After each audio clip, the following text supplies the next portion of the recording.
नमस्कार दोस्तों, जय हिंद। कैसे हैं आप सभी लोग। दोस्तों, आज आप लोगों के मध्य एक बार फिर उपस्थित हुआ हूं इंडियन आर्मी की ऑफिसर एंट्री का एक नया नोटिफिकेशन लेके। दोस्तों, आज का जो ये नोटिफिकेशन है ये है इंडियन आर्मी के 139th टेक्निकल ग्रेजुएट कोर्स यानी TGC 139, जो कि जुलाई 2024 से स्टार्ट होने वाला है। दोस्तों, इसके लिए एप्लीकेशंस इनवाइट की गई हैं। जो भी अनमेरिड मेल्स हैं और इंजीनियरिंग ग्रेजुएट हैं वो इस कोर्स के लिए अप्लाई कर सकते हैं। ये course Indian military academy Dehradun में परमानेंट कमीशन के लिए चलेगा। तो आइए दोस्तों, बात करते हैं इस नोटिफिकेशन के बारे में। इसमें कैंडिडेट की क्या क्या एलिजिबिलिटीज़ होनी चाहिए, उसकी एज लिमिट्स क्या हैं, एजुकेशनल क्वालिफिकेशंस क्या होंगी, डॉक्यूमेंटेशन कैसे होगा, रजिस्ट्रेशन कैसे होगा और उम्मीदवार का सिलेक्शन कैसे होगा। आइए डिटेल में इस बारे में चर्चा करते हैं। सबसे फर्स्ट पॉइंट है उसकी नेशनलिटी यानी उसकी नागरिकता। वो उम्मीदवार भारत का नागरिक होना चाहिए। कई उम्मीदवार ऐसे हैं जो दूसरे कंट्रीज से आते हैं और लेकिन प्रेजेंटली वो भारत के नागरिक होने चाहिए। नंबर 2 है एज लिमिट। एज लिमिट, इसमें कैंडिडेट की एज लिमिट 20 से 27 ईयर्स के बीच का होना चाहिए। कैंडिडेट को 1 जुलाई 2024 को 20 से 27 साल के मध्य होना चाहिए।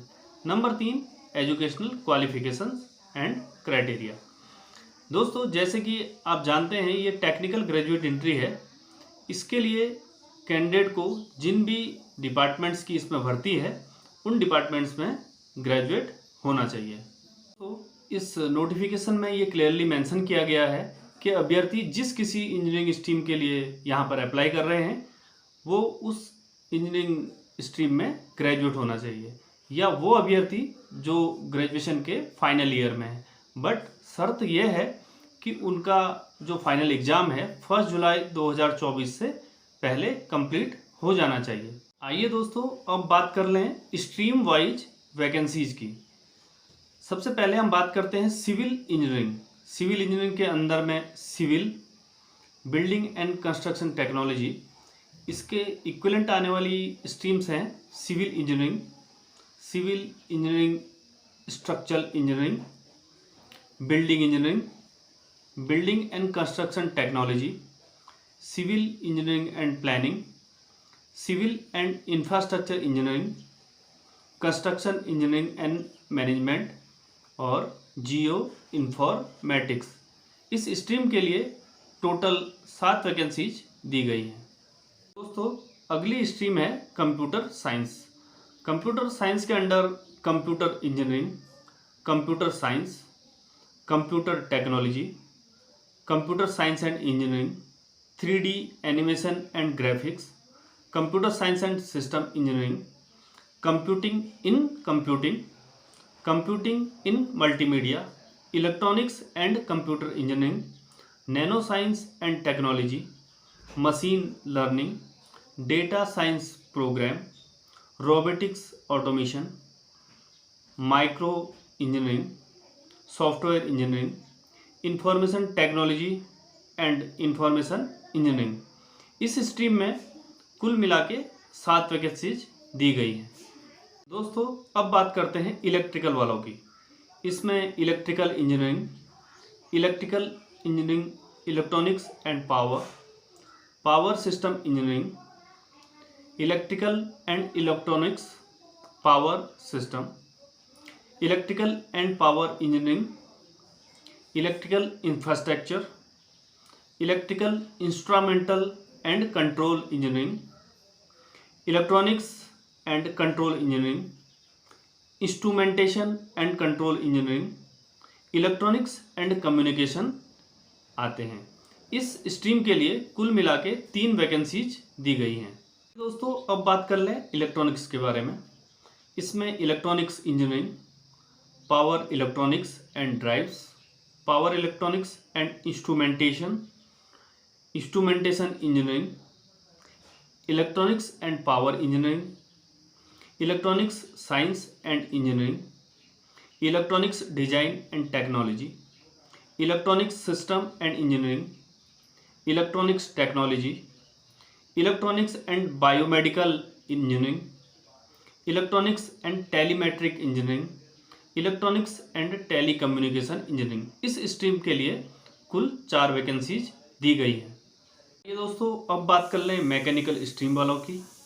Mechanical engineering, mechanical and automation engineering, advance mechanical and industrial automation, production engineering, production engineering and management, production and industrial engineering, automobile engineering, production and industrial engineering with automobilization, automotive technology, mechanical engineering industrial area.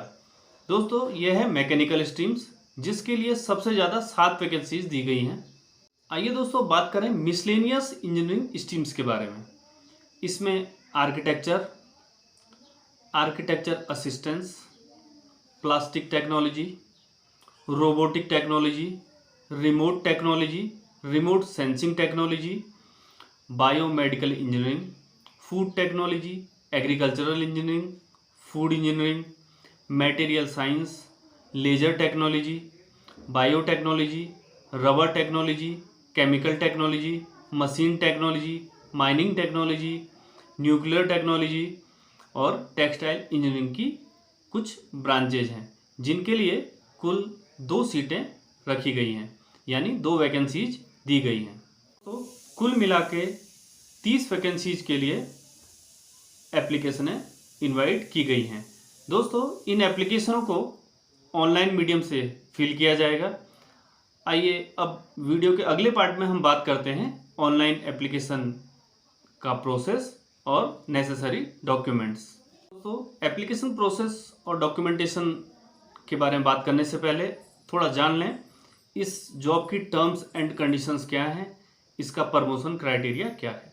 दोस्तों on commission जो भी अभ्यर्थी इसमें सफल होंगे और training कर लेंगे उन्हें लेफ्टिनेंट बना दिया जाएगा। ऑन कंप्लीशन ऑफ 2 ईयर उन्हें कैप्टन के रैंक पर प्रमोट किया जाएगा। On completion of 6 year service वो लोग मेजर के रैंक में प्रमोट हो जाएंगे।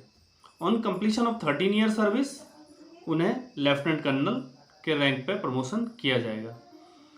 On completion of 26 year service उन्हें कर्नल TS बना दिया जाएगा और कर्नल और अबव रैंक को ऑन जो उनका प्रमोशन सिलेक्शन क्राइटेरिया है उसके बेस पर प्रमोट किया जाएगा। आइए दोस्तों अब बात कर लें इनके पे स्ट्रक्चर के बारे में।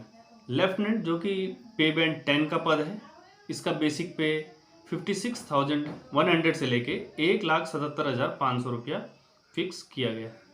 उसके बाद कैप्टन पे बैंड 10B में आता है, major pay level 11, lieutenant colonel 12 alpha, colonel pay level 13, brigadier pay level 13A। उसके बाद अकॉर्डिंगली रैंक वाइज जैसे जैसे प्रमोट होगा तो उसका पे लेवल बढ़ता चला जाएगा। इसके अलावा मिलिट्री सर्विस पे 15,500 पर मंथ, और इसके अलावा भी कई जो भी एरिया में इंडिविजुअल सर्व करेगा तो उसके अकॉर्डिंगली उसे पे एंड अलाउंसेस वहाँ के एप्लीकेबल होंगे। आइए दोस्तों अब बात करते हैं हाउ टू अप्लाई। दोस्तों एप्लीकेशन फॉर्म जो है वो www.joinindianarmy.nic.in की वेबसाइट से भरे जा सकते हैं और केवल ऑनलाइन एप्लीकेशन फॉर्म ही वहाँ पर सबमिट किए जाएंगे। दोस्तों जैसे ही आप उसमें लॉगिन करेंगे, उसमें जो भी प्रोसेस है उसको फॉलो करके डॉक्यूमेंट अपना अपलोड करके लास्ट सेव एंड कंटिन्यू में आपने क्लिक करना है, जिससे आपका ऑनलाइन फॉर्म जो भी उसमें डिटेल्स मांगी जाएंगी वो भरनी है। उसके बाद आपको जो डॉक्यूमेंट है डॉक्यूमेंट का वेरिफिकेशन और उसका स्ट्रीमलाइजेशन जो भी होगा, उसके बाद आपको कंसर्न अगर आपका डॉक्यूमेंट सही पाया जाता है और आप उसके लिए एप्लीकेबिलिटी आपकी सही पाई जाती है तो आपको कंसर्न SSB सेंटर अलॉट किया जाएगा। दोस्तों एक बार एप्लीकेशन अगर फाइनल सबमिट हो गई तो उसके बाद उसमें कोई भी चेंजेज नहीं हो पाएंगे। सेकंड, कोई भी कैंडिडेट एक से ज़्यादा एप्लीकेशन फिल नहीं करेगा। अगर एक से ज़्यादा एप्लीकेशन वो फिल करता है तो वो ऑटोमेटिकली डिबार्ड माना जाएगा। थर्ड, और इम्पोर्टेंट थिंग, कई इंस्टीट्यूटों में जिस इंस्टीट्यूट से बंदे ने ग्रेजुएशन किया हुआ है, अगर वहाँ पर ग्रेडिंग सिस्टम है तो जो मार्क्स आप ऑनलाइन एप्लीकेशन में फिल करेंगे वो ग्रेडिंग सिस्टम के तहत उनको मार्क्स में कन्वर्ट करने के बाद ही भरा जाएगा। अगर आपकी हाई स्कूल की मार्कशीट में आपकी date of birth, mother father का नाम अगर नहीं है तो आपको उसके कंसर्न कोई सर्टिफिकेट जैसे कि आपका आधार कार्ड या पैन कार्ड या स्टेट या सेंट्रल गवर्नमेंट से दिया हुआ कोई सर्टिफिकेट अप्लाई मतलब उसकी जगह पे आपको लगाना होगा। उसके अलावा जो भी डॉक्यूमेंट आप एसएसबी सेंटर में लेके जाएंगे वो सारे डॉक्यूमेंट सेल्फ अटेस्टेड होंगे। दोस्तों अब बात कर लें ऑनलाइन एप्लीकेशन भरते समय कुछ इम्पोर्टेंट एस्पेक्ट्स के बारे में। नंबर 1 है Aadhaar card is mandatory for registration in the website, यानी इंडिविजुअल का आधार कार्ड सबसे महत्वपूर्ण है उसके रजिस्ट्रेशन के, यानी इस वेबसाइट पर रजिस्ट्रेशन करने के लिए आपके पास आधार कार्ड होना बहुत ज़रूरी है। CGPA grades must be converted into marks, यानी जो भी इंस्टीट्यूट का ग्रेडिंग सिस्टम है उन ग्रेड्स को मार्क्स में कन्वर्ट करने के बाद ही ऑनलाइन एप्लीकेशन में फिल करना है। नंबर 3 है अगर इन केस कैंडिडेट के हाई स्कूल की मार्कशीट में उसकी डेट ऑफ बर्थ, उसके मदर फादर का नाम नहीं होता है तो उसकी जगह पे उसे अपना डेट ऑफ बर्थ का कोई भी सर्टिफिकेट यानी आधार कार्ड या पैन कार्ड उसमें लगाना होगा। दोस्तों अब बात करते हैं सिलेक्शन प्रोसीजर की। सिलेक्शन प्रोसीजर में सबसे महत्वपूर्ण बात है शॉर्ट लिस्टिंग ऑफ एप्लीकेशन। दोस्तों IHQ ऑफ MOD आर्मी में जो कंसर्न डिपार्टमेंट है उसके पास ये राइट रिजर्व है कि वो आपकी एप्लीकेशनों की कट ऑफ बना सकता है या उन्हें शॉर्टलिस्ट करने के लिए कंसर्न स्ट्रीम्स की एक कट ऑफ बना के एप्लीकेशनों को शॉर्ट लिस्टेड किया जा सकता है।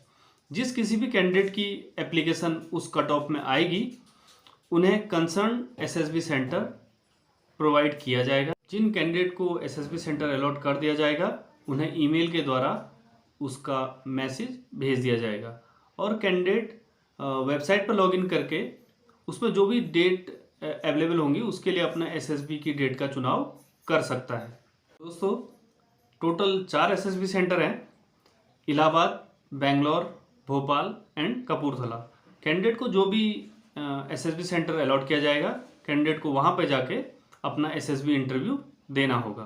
दोस्तों अब बात कर लें मेडिकल एग्जामिनेशन की। जो भी कैंडिडेट SSB में सफल होंगे उन्हें इंडियन आर्मी की जो भी मेडिकल प्रोसीजर है उसके थ्रू मेडिकल टेस्ट से गुजरना होगा और मेडिकल टेस्ट पास होने के बाद ही वो अगले चरण में प्रवेश कर पाएंगे। इसके लिए वेबसाइट पर जो भी मेडिकल क्राइटेरियाज दिए हुए हैं वो आप उन्हें पढ़ सकते हैं, जिससे आपको मेडिकल क्राइटेरिया का अच्छी तरह नॉलेज हो जाएगा।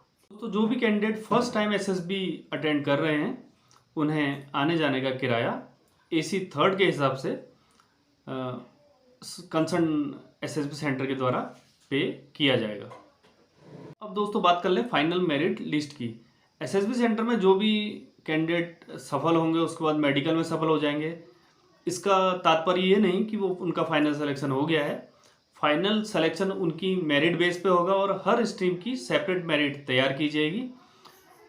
मेरिट में आने के बाद ही अभ्यर्थी पूरी तरह से सेलेक्टेड माना जाएगा।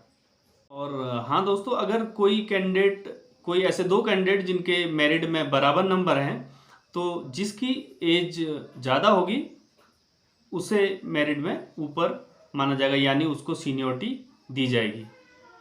SSB सेंटर चेंज करना और SSB की डेट चेंज करने की कोई भी रिक्वेस्ट किसी भी तरह से एक्सेप्ट नहीं की जाएगी, यानी SSB सेंटर और SSB की डेट चेंज नहीं की जा सकती। एक बार जो डेट्स और सेंटर अलॉट हो गया उस डेट और उसी सेंटर में आपको पहुंचना होगा। आइए दोस्तों अब बात कर लें इसमें दिए गए नोट्स के बारे में। नोट नंबर 1 है कैंडिडेट किसी भी तरह की फॉल्स इंफॉर्मेशन फिल नहीं करेंगे। अगर किसी भी स्टेज में कैंडिडेट का कोई फॉल्स डिक्लेरेशन, फॉल्स डॉक्यूमेंट पकड़ा जाता है तो वहीं पर उसकी उम्मीदवारी यानी उसकी जो कैंडिडेटशिप है वो निरस्त कर दी जाएगी। नोट नंबर 2 है कैंडिडेट कभी भी यूपीएससी के किसी भी एग्जाम से डिबार्ड नहीं किया हुआ होना चाहिए, यानी वो यूपीएससी से बेंड नहीं होना चाहिए। नोट नंबर 3, कैंडिडेट कभी भी किसी भी तरह की किसी भी क्रिमिनल एक्टिविटीज के लिए ना ही अरेस्ट होना चाहिए, ना ही उसके ऊपर कोई कोर्ट केस चल रहा हो। नोट नंबर 4 और आखिरी नोट है, वो सभी कैंडिडेट जो NDA, IMA, OTA, naval academy या एयर एकेडमी से ड्रॉप्ड आउट हैं, वो इसमें उम्मीदवारी नहीं कर सकते हैं, या वो सभी कैंडिडेट्स इसमें उम्मीदवार नहीं हो सकते हैं। दोस्तों, उम्मीद करता हूँ आपको आज का ये वीडियो पसंद आया होगा। दोस्तों, अगर आपको मेरे कंटेंट पसंद आ रहे हैं तो प्लीज़ मेरे चैनल को लाइक एंड सब्सक्राइब करें।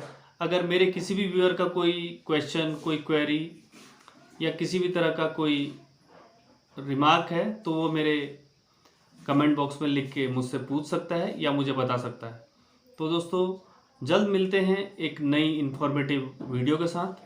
तब तक के लिए जय हिंद, नमस्कार।